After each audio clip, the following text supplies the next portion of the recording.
Hello and welcome to IGNOU History Simplified with Richa। स्वागत है आप सभी का इस YouTube चैनल में जो स्पेसिफिकली डेडिकेटेड है हिस्ट्री के लिए। अगर आप इग्नू स्टूडेंट हैं या आप नेट जेआरएफ की तैयारी कर रहे हैं या आप ऐसे किसी भी एग्जामिनेशन की तैयारी कर रहे हैं जहाँ पर हिस्ट्री बहुत ही इम्पॉर्टेंट सब्जेक्ट है, वहाँ पर ये लेक्चर आपके लिए बहुत हेल्पफुल होने वाला है। आज की इस जर्नी की शुरुआत करेंगे हम MHI 108 से।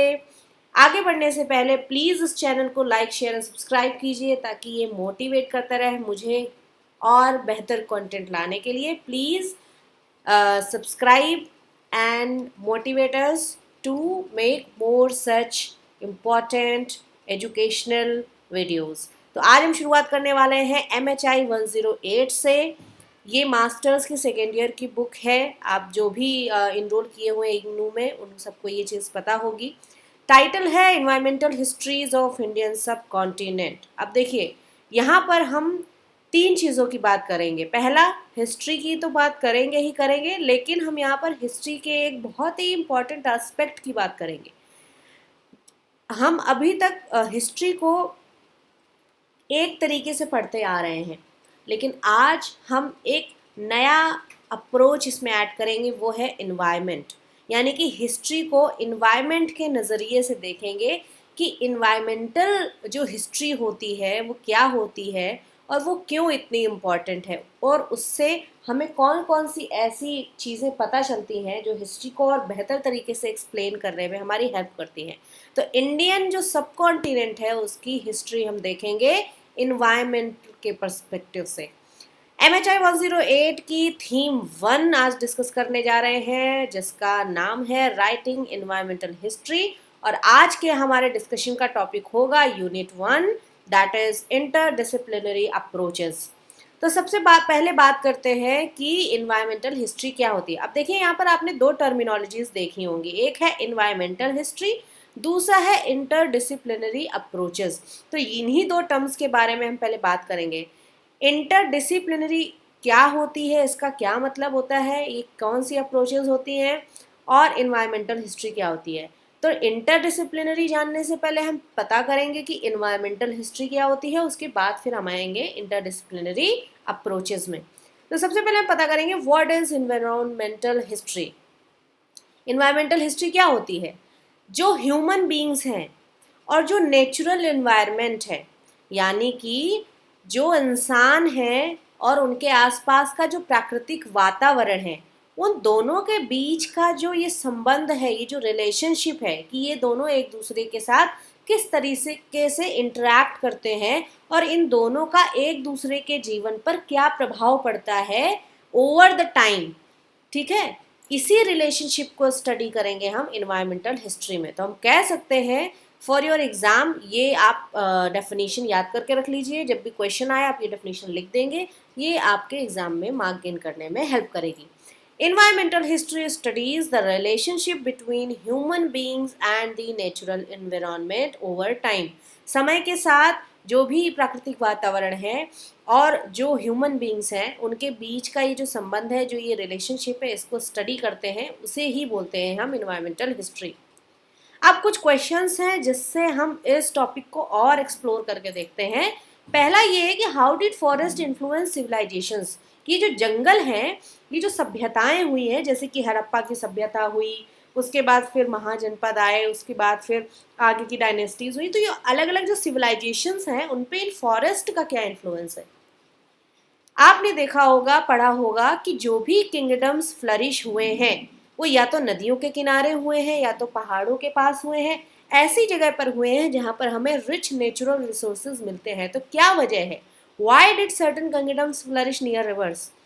नदियों के पास ही क्यों बड़े बड़े किंगडम्स जो हैं वो फ्लरिश होते हैं, जैसे कि मगध या मौर्य या कन्नौज जो हर्षा का रहा है किंगडम। हम देखते हैं ये ऐसी जगह पर ये है जहाँ पर रिच नेचुरल रिसोर्सेज हैं, नदियाँ हैं, पेड़ हैं, जंगल है और मिनरल रिसोर्सेज हैं। वहाँ पर ही आपने देखा होगा कोई किंगडम बहुत बड़ा बन पाया है।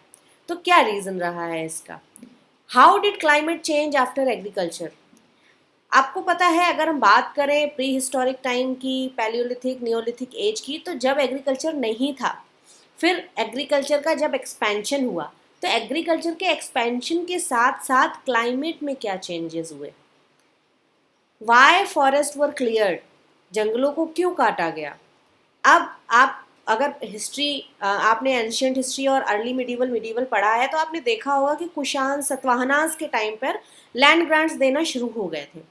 उसके बाद से लैंड ग्रांट्स जो हैं वो बढ़ते ही चले गए, फिर चाहे वो दिल्ली सल्तनत के अंदर हो चाहे वो मुगल्स के अंदर हो, हमने देखा है एग्रीकल्चर का बहुत एक्सपेंशन हुआ थ्रू लैंड ग्रांट्स। तो अब अगर हम एग्रीकल्चर करना चाहते हैं तो हमें क्लीन समतल भूमि चाहिए, उसके लिए हमें जंगलों को काटना पड़ेगा। तो क्या वो रीजंस थे जिसकी वजह से फॉरेस्ट को क्लियर करना पड़ा। How have humans transform the landscape and how has nature influenced a human history, nature ने ह्यूमन हिस्ट्री को किस हद तक इन्फ्लुएंस किया है। आज भी हम नेचुरल इन्वायरमेंट की बात करते हैं, नेचर की बात करते हैं, नेचर और ह्यूमन का रिलेशनशिप हमेशा से रहा है, दोनों में कभी भी कोई चेंज होता है वो एक दूसरे पे इफेक्ट ज़रूर डालते हैं। तो environmental history does not study nature alone. अगर आपको ये लग रहा है कि इन्वायरमेंट हिस्ट्री में हम केवल नेचर, केवल जंगल पेड़ पौधे नदियों के बारे में बात करेंगे तो ये इससे कहीं ज़्यादा है। सॉरी, हम इसमें बात करेंगे एंथ्रोपोलॉजी की, सोशियोलॉजी की, इकोनॉमी की, जियोग्राफी की, यानी कि हर वो एस्पेक्ट जो एक इंसान के आसपास एक इंसान की लाइफ को अफेक्ट कर रहा है, हम उस हर एस्पेक्ट की बात करेंगे। Not does it study human alone, और ना तो ये नेचर को अकेला स्टडी करता है ना ह्यूमन को अकेला स्टडी करता है, ये कॉन्टिन्यूस इंटरेक्शन है, ये इस इंटरेक्शन को स्टडी करता है। वो सारे फैक्टर जो इस इंटरेक्शन के ऊपर इफेक्ट डालते हैं उन सभी चीज़ों के बारे में डिस्कस करते हैं। सिंपल डेफिनेशन में अगर हम देखें तो हम कह सकते हैं environmental history is the study of interactions between human and the natural world across the time. और ये डेफिनेशन आपको अपने इग्नू एग्जाम्स के लिए याद रखनी है। अब बात करते हैं why did environmental history emerge, कि इन्वायरमेंटल हिस्ट्री कैसे इमर्ज हुई। अब 19th सेंचुरी के जो हिस्टोरियंस रहे हैं, जनरली पहले के जो हिस्टोरियंस थे वो या तो पॉलिटिकल हिस्ट्री पे फोकस करते थे या मिलिट्री हिस्ट्री पे, डायनेस्टिक हिस्ट्री पे, कॉन्स्टिट्यूशनल हिस्ट्री पे करते थे। लेकिन 20th सेंचुरी में स्कॉलर्स को ये रियलाइज़ हुआ कि हिस्ट्री को पढ़ने की ये अप्रोच हमारी कहीं ना कहीं अधूरी है। कुछ ना कुछ ऐसे अनआंसर्ड क्वेश्चंस हैं जो हमें केवल पॉलिटिकल, मिलिट्री, डायनेस्टिक या कॉन्स्टिट्यूशनल हिस्ट्री पढ़ के समझ में नहीं आएंगे। क्वेश्चंस क्या है, व्हाई डिड सिविलाइजेशन कोलैप्स, सबसे बड़ा एग्जांपल है आज भी हड़प्पा सिविलाइजेशन का डिक्लाइन कैसे हुआ, इसका कोई भी एक परफेक्ट आंसर किसी स्कॉलर के पास नहीं है। तो ये चीज़ें आंसर करेगा इन्वायरमेंटल हिस्ट्री। व्हाई डिड फमाइन्स अकर, जो ये आपदाएं आती हैं ये क्यों आती हैं, क्यों जंगल खत्म होते जा रहे हैं, क्यों रिवर्स ने अपने कोर्सेज, अपना रास्ता नदियों ने चेंज कर लिया है। Why were certain societies more vulnerable to drought, ये कुछ सोसाइटीज़ हैं क्यों वो हमेशा से सूखाग्रस्त रही हैं, वल्नरेबल हैं ड्रॉट के लिए, और कुछ ऐसे सोसाइटीज़ हैं जो हमेशा से फ्लड के लिए वल्नरेबल हैं, यानी कि वो बाढ़ग्रस्त इलाके हैं, कुछ सूखाग्रस्त हैं तो कुछ बाढ़ग्रस्त हैं। तो ये हमें कब पता चलेगा, जब हम इन्वायरमेंटल पर्सपेक्टिव को पढ़ेंगे। इसलिए हिस्टोरियंस ने शुरू किया कि हम हिस्ट्री को केवल एक पॉलिटिकल पॉइंट ऑफ व्यू से नहीं पढ़ेंगे, हम जियोग्राफी भी देखेंगे, इकोलॉजी भी देखेंगे, एंथ्रोपोलॉजी एस्पेक्ट भी देखेंगे, इकोनॉमिक्स भी पढ़ेंगे, सोशियोलॉजी फैक्टर भी लाएंगे, आर्कियोलॉजी को स्टडी करेंगे, साथ ही साथ हम इन्वायरमेंटल साइंस को भी स्टडी करेंगे। तो क्योंकि ये हिस्ट्री जो है ये किसी एक एस्पेक्ट, एक डिसिप्लिन में नहीं पढ़ी जा रही है, ये डिसिप्लिन है, इनको डिसिप्लिन बोलते हैं, ये अलग अलग इसके हम बात कर सकते हैं इसके हिस्से हैं, ठीक है। जैसे जियोग्राफी एक अलग डिसिप्लिन हो गया, इकोलॉजी एक अलग डिसिप्लिन हो गया। तो इन्वायरमेंटल हिस्ट्री को आप केवल इन्वायरमेंट, केवल फॉरेस्ट, केवल रिवर्स के साथ नहीं पढ़ सकते, आपको उसमें ज्योग्राफी भी देखनी है, इकोलॉजी भी देखनी है, एंथ्रोपोलॉजी भी देखनी है, इकोनॉमिक्स भी देखनी है, सारे डिसिप्लिन्स देखने हैं। इसलिए इसको बोलते हैं इंटरडिसिप्लिनरी अप्रोच, ठीक है। तो नेक्स्ट क्वेश्चन जो है कि व्हाट डज इंटरडिसिप्लिनरी मीन्स, उसका आंसर ये आपको थोड़ा थोड़ा समझ में आ गया होगा और ये आगे का जो डिस्कशन है वो इसका आंसर देने वाला है। And this is the central concept of today's lecture. जो वर्ड है इंटरडिसिप्लिनरी, उसमें दो पार्ट है, पहला है इंटर, दूसरा है डिसिप्लिनरी। इंटर का मतलब होता है बिटवीन, बीच में, डिसिप्लिन का मतलब होता है फील्ड ऑफ स्टडी। तो फील्ड ऑफ स्टडी में जैसे कि ज्योग्राफी हो गया, सोशियोलॉजी हो गया, इनके बीच के कनेक्शन को भी हम यहाँ पढ़ रहे हैं, इसलिए ये है इंटरडिसिप्लिनरी अप्रोच। तो हम इंटरडिसिप्लिनरी अप्रोच के एक सिंपल भाषा में कह सकते हैं कि it means combining knowledge from different academic disciplines to understand one subject more comprehensively. ठीक है, डिफरेंट डिफरेंट एकेडमिक डिसिप्लिन से नॉलेज को कंबाइन करना ताकि किसी एक सब्जेक्ट को और कॉम्प्रिहेंस तरीके से समझा जा सके। अब environmental history is impossible to understand using history alone, it needs help from many other discipline. जैसे कि हम बात कर चुके हैं कि इन्वायरमेंटल हिस्ट्री को हम हिस्ट्री पर्सपेक्टिव भी लेके चलेंगे, ज्योग्राफी भी लेके, इकोलॉजी भी, एंथ्रोपोलॉजी भी, इकोनॉमिक्स और सोशियोलॉजी भी। अब हम बात करें कि हिस्ट्री का क्या कंट्रीब्यूशन रहा है, हिस्ट्री से हमें क्या पता चलता है। तो हिस्ट्री हमें बहुत सारी चीज़ें बताती है, जैसे कि क्रोनोलॉजी, कब कौन सा इवेंट हुआ, कब कौन सी डायनेस्टी आई, कब गई, वो एक क्रोनोलॉजी, एक टाइम पीरियड बताता है। हिस्टोरिकल सोर्सेज के बारे में बताता है, कुछ रिटन रिकॉर्ड्स होते हैं, कुछ आर्कियोलॉजिकल सोर्सेज होते हैं, फॉरेन ट्रैवलर के सोर्सेज होते हैं, यानी कि जो विदेशी ट्रैवलर्स आए उन्होंने हमारे देश के बारे में क्या लिखा। तो ये बहुत सारे अलग अलग सोर्सेज जो है वो भी हिस्ट्री में प्रोवाइड करती है। आर्काइवल रिकॉर्ड्स प्रोवाइड करती है। गवर्नमेंट रिपोर्ट्स, जैसे कि जो ब्रिटिश ने हमारे ऊपर रूल किया, तो ये हिस्ट्री का ही पार्ट है। तो हिस्ट्री क्या दे रही है, ये गवर्नमेंट, उन्होंने कुछ रिपोर्ट्स पब्लिश करी, वो गवर्नमेंट रिपोर्ट्स भी हमें हिस्ट्री देती है। ट्रैवल अकाउंट्स प्रोवाइड करती है, इंस्क्रिप्शंस के बारे में बताती है, लिटरेरी टेक्स्ट के बारे में बताती है। और हिस्ट्री एग्जामिन करती है तीन चीज़ों को, क्या हुआ, कब हुआ और क्यों हुआ। What happened, when and why. क्या हुआ, हुआ कब था, और ये जो हुआ ये क्यों हुआ, क्या रीजंस थे। तो अब हम ये देखेंगे कि how did environmental conditions influence historical events. जो भी हिस्टोरिकल इवेंट्स है वो उन पे इन्वायरमेंटल कंडीशंस का इन्फ्लुएंस किस तरीके से देखने को मिलता है। एग्जाम्पल से समझते हैं। Expansion of agriculture in medieval India required forest clearance. Medieval India में हमने देखा कि लैंड ग्रांट्स दिए जाने लगे थे, लोगों को भूमि अनुदान दिया जाने लगा था। अब अगर आपको भूमि अनुदान देना है, एग्रीकल्चर को बढ़ाना है, तो आपको जाहिर सी बात है समतल भूमि चाहिए, उसके लिए आपको जंगलों को काटना पड़ेगा। अब ये चीज़ समझने में हमारी हेल्प करते हैं हिस्टोरिकल रिकॉर्ड्स। बहुत सारी रानियां हैं, बहुत सारे राजा हैं जिनके इंस्क्रिप्शंस हैं जो हमें ये बताते हैं कि इसने इतने लैंड ग्रांट्स दिए, इसने ये लैंड ग्रांट दिया। बुक्स हैं, रिकॉर्ड्स हैं जो हमें बताती हैं कि अकबर ने अपने टाइम पे लैंड रिफॉर्म्स क्या क्या किए थे, अलाउद्दीन खिलजी ने किस तरीके के लैंड रिफॉर्म्स किए थे, जिससे हमें पता चलता है कि किस तरीके से एग्रीकल्चर का एक्सपेंशन हो रहा था। अब हम बात करते हैं कि इसमें जियोग्राफी का क्या कंट्रीब्यूशन है।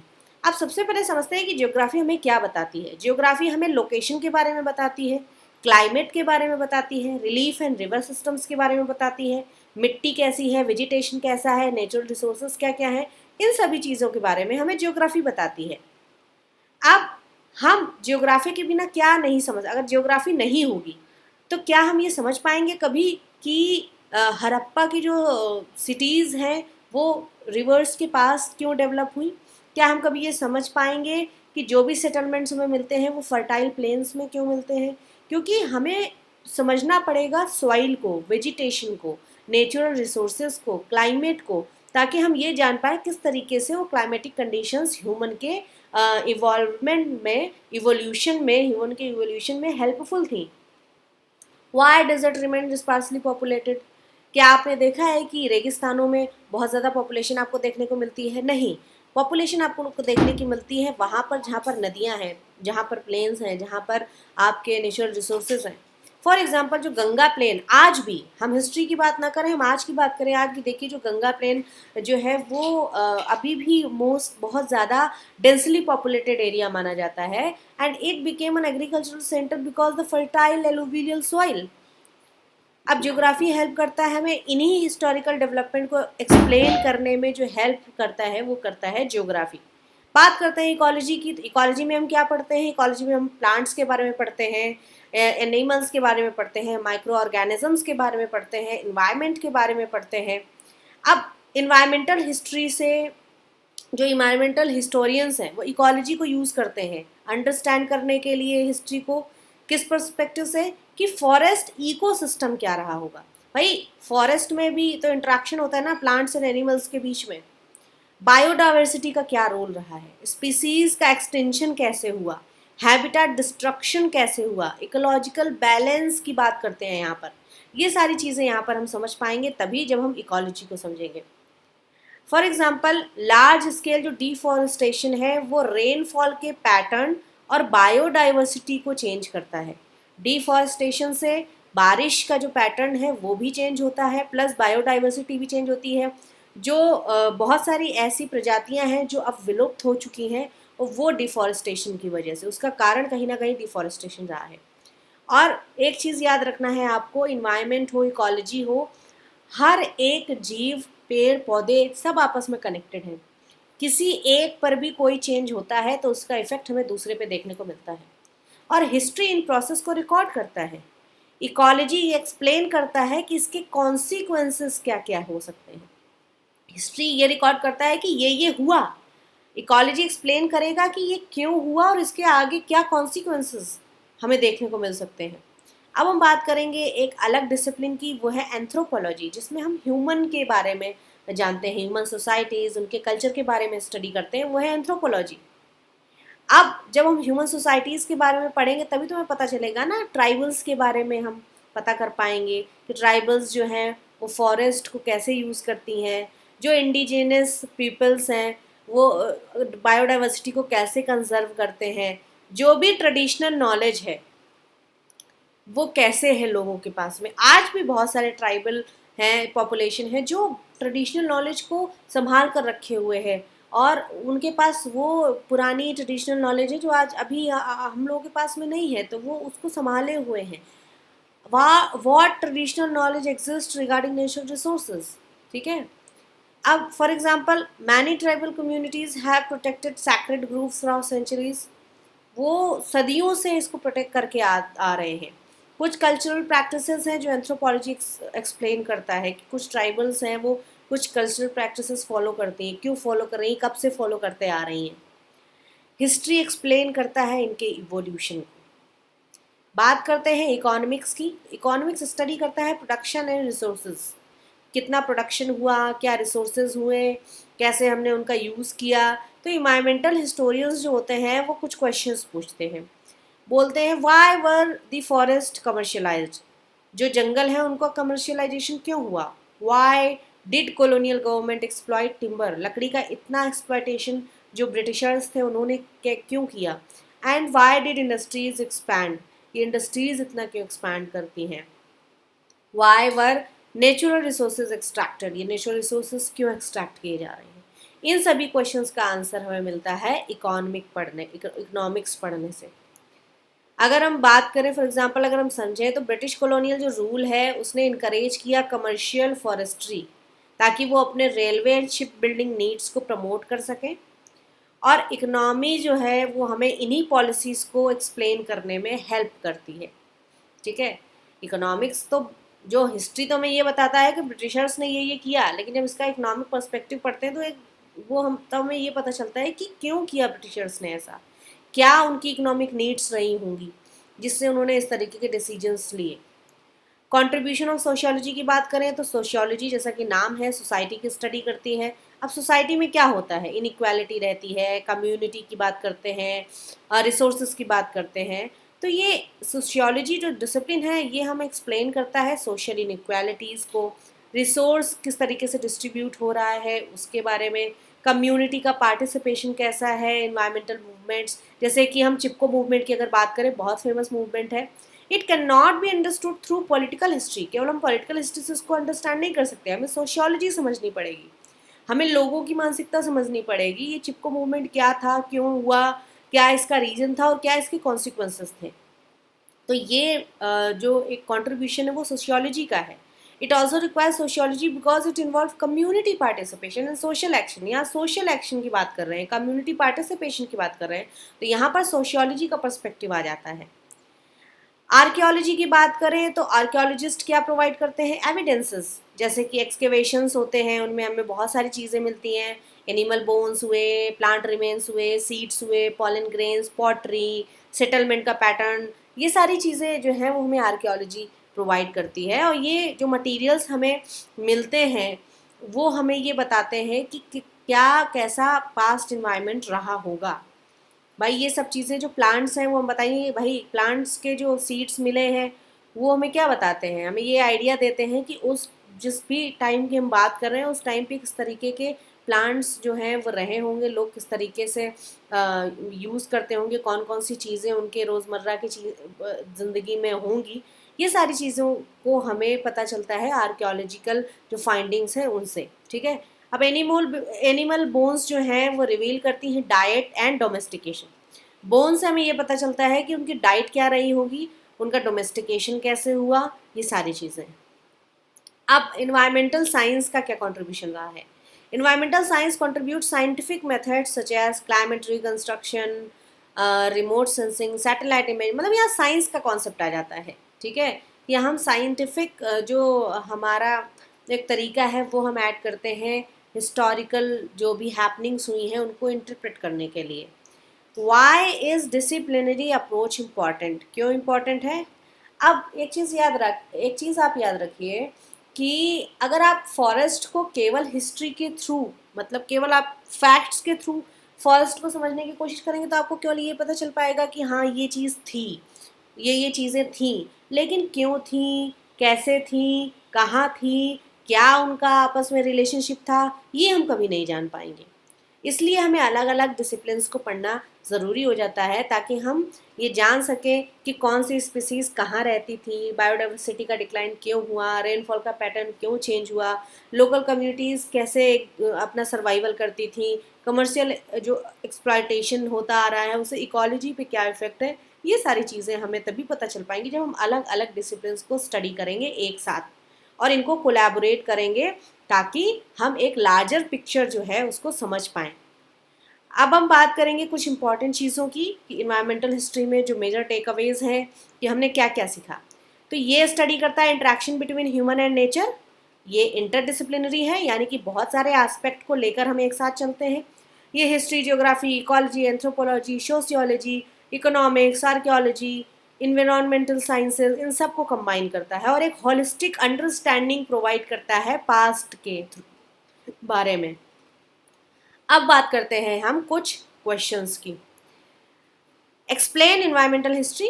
अब क्योंकि हमारा डिस्कशन इतना ज़्यादा तो लंबा हो ही गया है जिससे आपने इतना तो पता कर लिया होगा ये डिस्कशन के बाद में कि इन्वायरमेंटल हिस्ट्री क्या होता है, आप कैसे इसको एक्सप्लेन करेंगे और वो इंटरडिसिप्लिनरी क्यों है, क्योंकि अभी हम इसी चीज़ के बारे में बात कर रहे हैं। तो प्लीज़ इन क्वेश्चंस का आंसर ज़रूर करिएगा। बाकी वीक में मंडे टू फ्राइडे इन क्वेश्चंस के आंसर्स मैं पोस्ट करती रहूँगी, तो बने रहिएगा, सब्सक्राइब कर लीजिएगा ताकि आपको नोटिफिकेशन मिलता रहे और कोई भी चीज़ आपकी छूटे नहीं और आपकी एग्जाम प्रिपरेशन बहुत अच्छे से हो जाए। 20 मार्क्स के क्वेश्चन में 2 क्वेश्चंस हैं, इनका भी आंसर आप दे सकते हैं। Discuss the interdisciplinary nature of environmental history and explain the contribution of different disciplines to environmental history. तो अब तक के लिए यही था। Thank you very much for watching this video. Keep learning, keep growing और प्लीज़ अपना सपोर्ट बनाए रखिए, it means lot. Do not forget to like, share and subscribe and stay connected for more IGNOU MA history lectures. MA BA सारे history lectures हम इसमें cover करेंगे and if time allows मैं जो भी एग्ज़ाम होंगे MHI के उससे पहले उस एग्ज़ाम के लिए कुछ इंपॉर्टेंट क्वेश्चंस भी डिस्कस करूंगी, वो वीडियोस भी लेके आऊंगी। तो बने रहिए मेरे साथ, मोटिवेट करते रहिए। Thank you very much.